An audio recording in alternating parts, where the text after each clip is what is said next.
So just by way of introduction, as Marcus said, I'm Andreas from Buchwaldt. I'm a partner in the TMT and digital transformation team of EY-Parthenon, which is the strategy consulting service line of EY.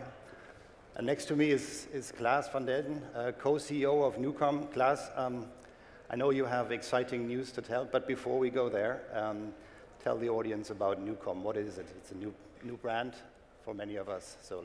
Yes, it's a new brand. We've been around for a year. We're actually a joint venture between German media company ProSiebenSat.1 that owns 75% in NUCOM and financial investor General Atlantic that owns 25%. And we run a portfolio of 10 online companies, all of them B2C businesses. Those companies typically have a market-leading position in the German-speaking countries. In total, they have a revenue of about 850 million euros, roughly 120 million of EBITDA. And we've grown that portfolio over the past 5 years. So 5 years ago, within ProSieben, none of these companies existed. We've built a portfolio. And when we made the deal with GA, they valued the portfolio at 1.8 billion euros. So we're quite happy with that. But we want to build on that and become a leading platform in Europe. All right, and if I understand correctly, the portfolio that you're running is a bit diverse. It's not all the same type of companies, so you have price comparison businesses, you have matching and dating businesses, e-commerce. So tell us about what you're trying to achieve as a holding within sort of ProSieben with a new investor. What's your ambition across this diverse set of businesses? So when we started building the portfolio, our main objective was to bring diversification to ProSiebenSat.1 as a media group. And the common denominator of all our portfolio companies is they are all B2C, they are all asset light, they are all marketing intensive, so we can provide a lot of synergies for them with the reach that we have from the group. And we consider them defendable against Google, Amazon, Apple, and the likes. And then if you take all of those criteria together, it's not so easy to find the right portfolio companies. So we are really proud of what we've built there. And if you then look at the businesses themselves, we operate in 4 categories. One is what we call consumer advice, which is basically price comparison services, with Verivox being the lead brand. Second one is online dating, with Parship Elite Group being the lead brand, and soon eHarmony to join. We're going to talk about that in a minute. The third segment is what we call gift vouchers, and that's a particularly German business where we have both number 1 and 2, Jochen Schweizer and My Days. And the fourth one is our beauty and lifestyle category, where Flaconi is the lead brand. Okay, now you mentioned it, the interesting news. I think 2 days ago you announced one of the bigger acquisitions that you have made in the past, and actually a step change in what you do, because it has a very large international US angle to it, and it is the eHarmony acquisition. Tell us the story about that one. We know it's an exciting step in your development. Yes. I mean, within NUCOM, as I said, we have a rather diverse portfolio. Those 10 companies, they typically have a leading position in Germany, and the challenge is to build those companies also internationally. And that's why we went looking for suitable M&A targets that sort of accompany the core businesses that we have. And at the same time, we had to make sure that the company that is acquiring that target is ready to also do the integration. And then we did a radar scan of Europe and a little bit of the Western global markets. And we came upon eHarmony, which is a business that's very similar to Parship Elite Group. And Parship Elite Group, Tim Schiffers and his team, they've done a tremendous job of turning Parship around from a company that was doing almost 10 million in losses in 2011, 2012, to a highly profitable business, the star in our portfolio nowadays. And we knew they could also do something international. So we talked to eHarmony. We found they have a very similar business in terms of what they want to give to the consumers, long-term, long-lasting relationship. And we also saw that we could bring something to this acquisition because we had a better tech platform and we have a better monetization.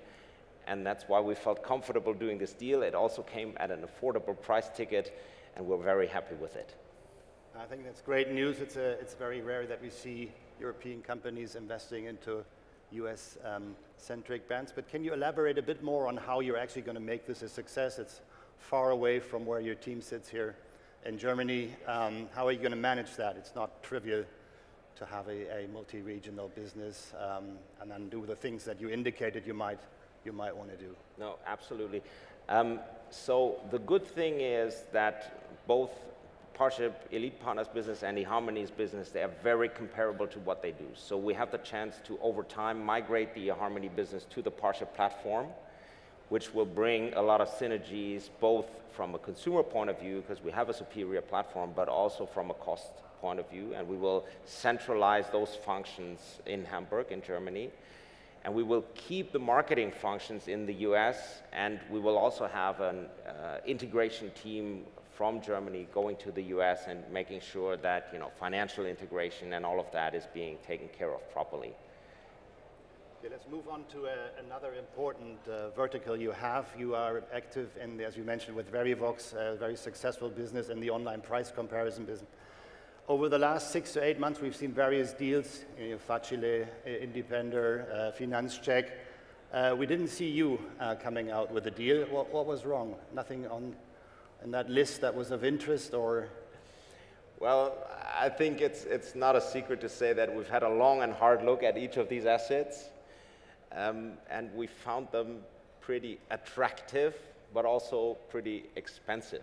And that's why we opted out, so to say. And I mean, looking at how the markets have developed over the past couple of weeks, I think these were very finely timed exits for the former owners. But we remain interested in that space. And we will look at everything, services price comparison, basically in any European market. If there's something out there, we're definitely interested. And when you lean back now and say, maybe there may be further acquisitions, but you haven't done them yet, what is the recipe to win in the German marketplace against a super strong competitor, which is Check24, obviously, as the number one? What are the things you're doing? Well, I think Check24 is a superb competitor. There's no doubt about it. And we can simply improve our offering by looking at what they do and improving. But, however, having said that, with our companies, Verivox, Billiger Mietwagen, and also Käuferportal, we do have certain USPs because we're not as hard selling as they are. We're a little bit more about consumer advice, a little bit more about content, and we think that there is a very good value proposition that we have out there.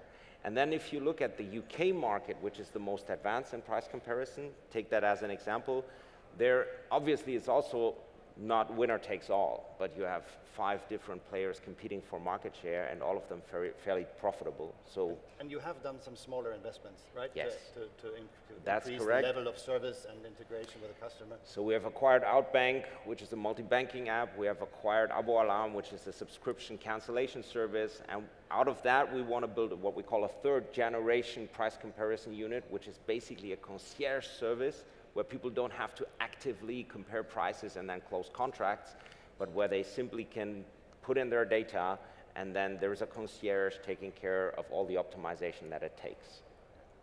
Now, when you lean back, I mean, we don't have time to talk about all your businesses, but when you lean back and look at your portfolio, what is it that keeps you awake at night?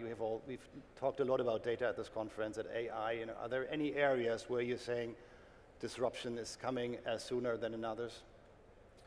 Well, obviously, I mean, with 10 businesses, there's a lot of worries that you have all the time, constantly. Currently, it's the Christmas business that a lot of companies are active in.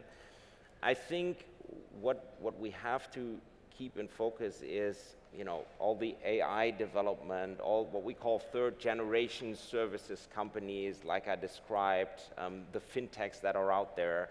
They might overtake us on the right side, and this is something we definitely would like to avoid. But I'm not that worried about it. Okay, so then flipping it around, and running close to being out of time, but in 5 years, what will we see when we look at NUCOM? Will we see more diversification, newer businesses? Will we see concentration? Well, we're definitely going to focus the portfolio, and then, an investor like General Atlantic, they like to triple their money. I said our current valuation is about 1.8 billion euros, so we would like to triple that. Well, good luck. We're out of time, and thank you very much for coming. Thank you.